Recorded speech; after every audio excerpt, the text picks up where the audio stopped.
Assalamualaikum. Salam. Siapa nak rasa menu seasonal kita yang terbaru? Siapa nak rasa sini? Boleh saya mau. Abang nak rasa? Abang daripada mana? Saya daripada Lok Start Penang.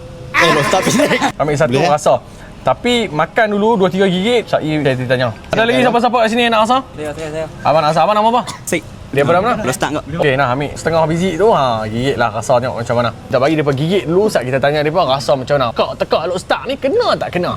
Tak ada apa-apa. Duk tu kira sur tu. Menu ni special lah kita bawa keluar. Prosperity. Sempena Raya Cina lah. Raya Cina kan selalu orang hantar Prosperity Burger. So yang ni version The Fat Burger, The Fat Prosper Burger. Batuk-batuk mak, dia pedas-pedas lada sikit. Rasa sebiji sana, tapi malah lebih sedap. Macam mana bang? Memang padu. Jujur. Jujur. Per 10 lah. 9 sebab tak ada ayak. Sesuai lah kita bawa keluar seasonal terbaru ni. Sesuai.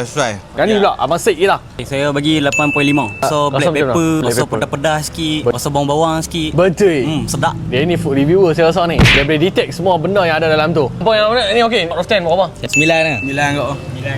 Hampa tiru member ni. Betul 9 lah jujur. Jujur. Okay. Thank you very much bang. Rasa menu ni special, available 13 bulan 1 sampai 15 hari bulan 2. Nanti abang main Fat Burger lah. Thank you very much. Orang Lok Start cantik, depa support kita. Orang Lok Start, orang Kedah memang nanti support kita. So hampa yang you guys nak try menu ni special, tak lama pun belum puasa habis dah. Tak puasa kita ambil roti john lah. So main ke Fat Burger. Order cawangan ada, bayang baru ada, design pun ada.